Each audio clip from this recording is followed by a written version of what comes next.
बंद कर दो भैया, ऊपरे वाला लाइट के व्हाइट कर दीजिए ना, व्हाइट करिए ना पूरा पूरा फ्लॉप कर दो एकदम साफ साफ। अब तोहनी अपन लाइट जला दो भैया, तब भग जोगने नियन लागी। हर कितना राजा जी के ओठा बसे जब साथी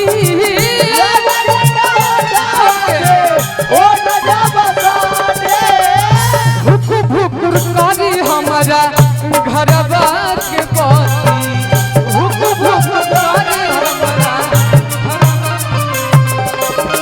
रूपा जी बड़ा खुश बाड़ी कि आज भर लभ के दरियावे में चला, आज भर लभ के दरियावे में निहान होके दी,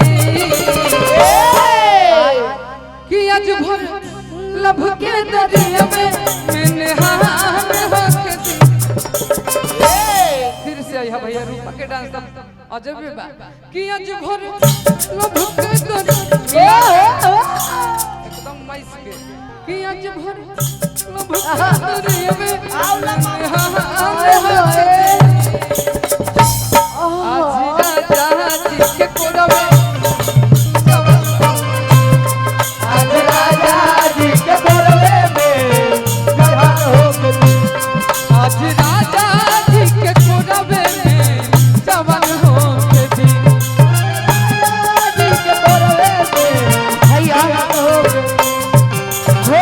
काहे खिसी आई पाड़ू जान ले बुका, काहे खिसी आई पाड़ू जान ले बुका। इसलिए हम गाए ना क्योंकि उनको देखना बड़ा दूर दूर आपसे रह रही हैं। अच्छा ना, शायद इनको कोई दिक्कत है क्या आपसे? कोई दिक्कत? अब मेजर अब माइनर बदल हम हम तो पूरा बदला जाए। ऐसी बात नहीं है, समझदारों के लिए इशारा काफी होता है, लेकिन ये इनके लिए मैं गा रही हूँ। क्या कुछ हुआ है क्या? आप खाली दो ही लोग को ध्यान दे रहे, उनको दे ही नहीं रहे। आहा, इनका पर ध्यान का देने के बाद जरा सी पाने की चाहत में बहुत कुछ छूट जाता है, जरा सी पाने की चाहत में बहुत कुछ छूट जाता है। नदी का साथ देता हूँ समंदर रूठ जाता है ना प्यार। हाँ तू नदी ना, तू तालाब, तू इनार, तू समंदर हो भाई। जरा सी पाने की चाहत में बहुत कुछ छूट जाता है, नदी का साथ देता हूँ समंदर रूठ जाता है। प्यार लिखने और पढ़ने में आसान दिखती है, प्यार को निभाने में छो छो का पसीना छूट जाता है। कि आज राजा जी के कोरवे में, आगे रहिए आज राजा जी के कोरवे में जवान हो गई, वो मगन का नहाई जब गोरा में उठाई है, कोड़ा में उठाई है,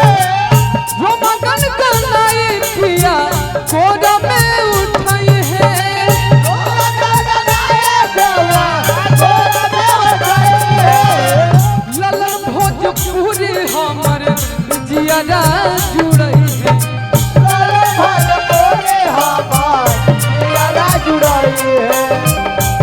यरऊ भिक्खू राजा के, यरऊ भिक्खू राजा के परेशान हो गई, आज राजा जी के कोरवे